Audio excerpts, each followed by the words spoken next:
Hi guys! For today's video ay magluluto tayo ng ulam para sa ating dinner. So may hotdog tayo guys. O ayan, naluto ko na. At ang ating dilis. Ito ang ating panghalo sa dilis. May pipino tayo. At ang ating alamang bagoong. So ayan na ang ating ulam ngayong gabi. Siyempre nagsaing din ako ng rice.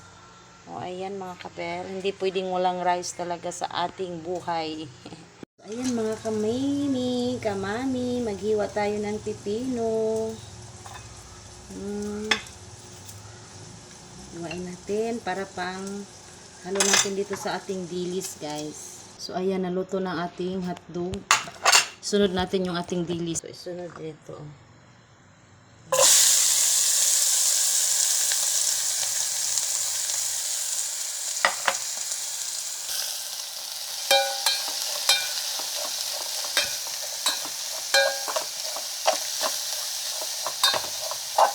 Gasan nyo yung dilis pag magprito kasi kahit saan siguro ito tinapon-tapon pag madami na. Gasan ko talaga siya. Habang hindi pa luto ang ating dilis, tayo muna ay magbabalat ng pipino. Balatan natin.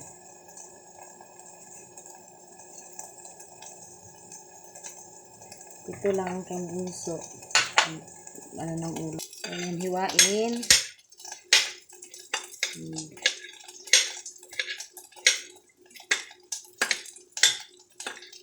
Diretso na dito hiwain sa plato. Kasi siya eh. Lagyan natin ng lemon.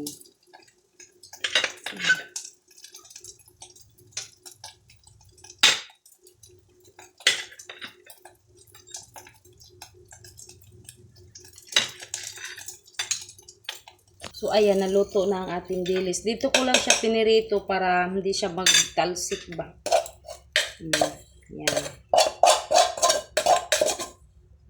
Dito ko na lang siya pinirito, hindi na lang doon sa magtalsik siya. Yan. Lagyan natin ng lemon. Ayan.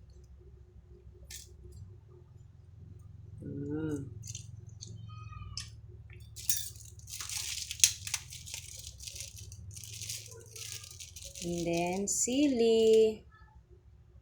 Lagyan natin ng sili. Suka din. Lagay natin kunting suka. Ayan, ready na. Ready na ang ating kainan. So, andyan, dalawang klaseng ulam lang ang aming ulam ngayon. Ayan. At may mangga din si Bunso na kanina pa nagpabili siya.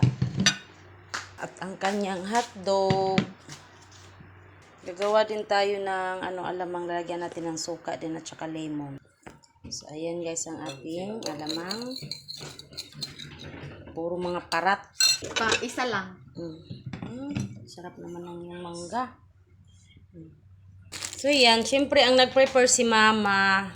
So, kakain na lang diretso si Bunso. Ayahay kaayo, oy. Sana all. May mama na nag-prepare ng pagkain. Yun lang mga kabel. Maraming salamat sa palagi niyong panonood sa aming mga videos. Sana nag-enjoy kayo. Ito lang aming ulam. So, yun. Bye-bye guys.